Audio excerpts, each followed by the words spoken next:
Violence and Redemption, Exploring the Human Condition Through Film and Theology. And it looks through the eyes of 7 different directors. How, in fact, do they utilize a redemption from violence in their films? And what does that say about the Christian narrative, which is very much a story of redemption from violence, epitomized perhaps in the violence of a cross and then the redemption of a resurrection. But that violence is not confined to a cross. Violence describes much of our human history. Mm-hmm. Okay, where is redemption in the midst of human history? And that's what the book is about. You said redemption from violence, not through violence. That's right.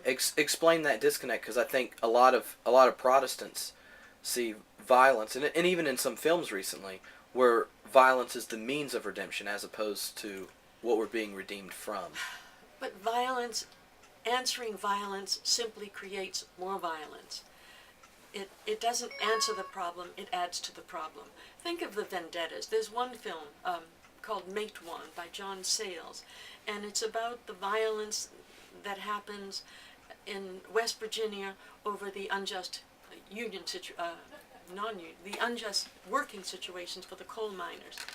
And the person who's the leader in the film argues for nonviolence, because if in fact those who want a union resort to violence, then the company will exert violence in return, which then it's the Hatfield and McCoy story all over again. So the answer is nonviolence, not violence. So we are not saved through violence, we are saved from violence, hopefully toward a more creative way of dealing with the issues that confront us.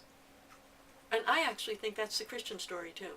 Mm-hmm. I don't think we're saved through violence. I think the violence of the cross is answered by a resurrection that goes beyond violence and takes us hopefully into a kingdom of God where violence is not the answer to all of the problems of human existence. Mm-hmm. Rather, violence itself is condemned, I think, on that cross, not exalted.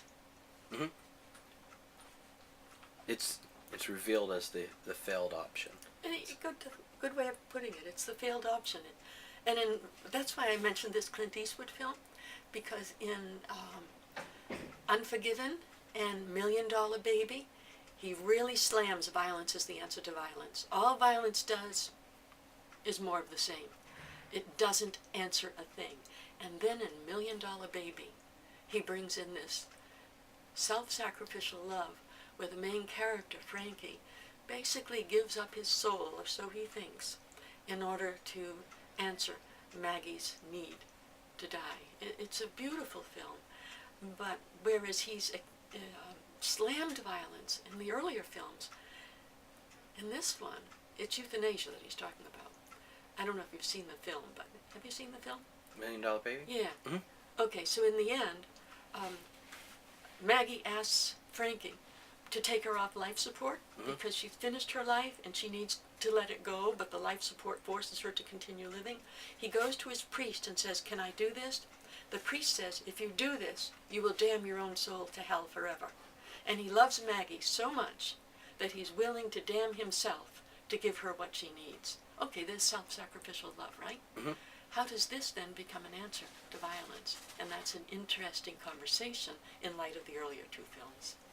You'll have to read the book to find out what I did with that.